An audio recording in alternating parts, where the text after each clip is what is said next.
Les trois petits cochons. Il était une fois trois mammifères tout roses. On raconte parfois qu'ils ne sentent pas la rose. Les oreilles pointues, la queue en tire-bouchon. L'auras-tu reconnu? Mais oui, c'est le cochon. Trois petits cochons donc qui avaient décidé, et ce n'est pas quelconque, qu'ils auraient des idées. Des idées de linotte, des idées de sac à dos qui trottent et font des crottes, des idées de château. Maintenant qu'on est grand, on peut partir d'ici, quitter papa-maman et mener notre vie. Voici comment un jour, un matin de chandeleur, ils partirent pour toujours, laissant leur mère en pleurs. Du printemps à l'automne, ils fouillèrent les prairies. Mais comme l'hiver floconne, ils voulurent un abri.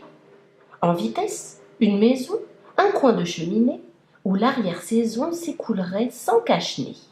Sans cache-groin plutôt, car le nez du cochon, enfin bref, son museau porte ce vilain nom. Des trois frères, le plus cool, mieux qu'un trône à Versailles, se bâtit à la coule une cabane en paille. Plus frileux, le cadet, pour des bûches qui flamboient, dans un joli chalet, monta ses murs en bois. L'aîné, le chef, déjà gros comme une barrique, voulut que sa datcha soit construite tout en briques. Tout ronflait pour le mieux dans le meilleur des mondes. Les trois cochons joyeux regardaient tomber l'onde et se faisaient coucou, chacun à sa fenêtre. C'est gentil et beaucoup plus rapide qu'une lettre. Mais un long hurlement vint briser le silence. Qu'est-ce que c'est? Un loup blanc, aux dents comme des lances?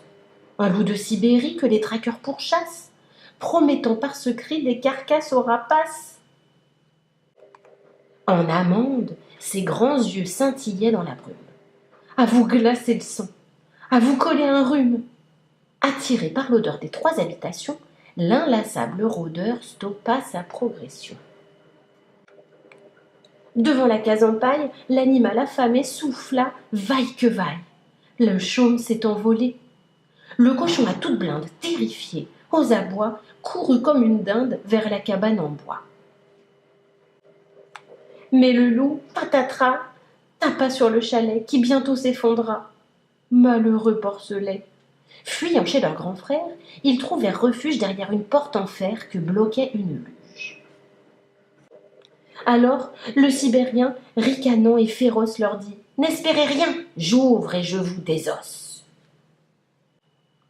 Pendant qu'il tempêtait en griffant les volets, qu'il grondait, qu'il pestait, qu'il grognait, qu'il râlait de n'avoir pas sur lui la moindre dynamite, les trois, sans faire de bruit, firent bouillir la marmite. Épuisé par l'effort, Loup grimpa sur le toit, jurant « Ce coffre-fort ne me laissera pas pantois. C'est par la cheminée que je vais m'introduire. » Et plouf, assaisonné, il a fini de cuire.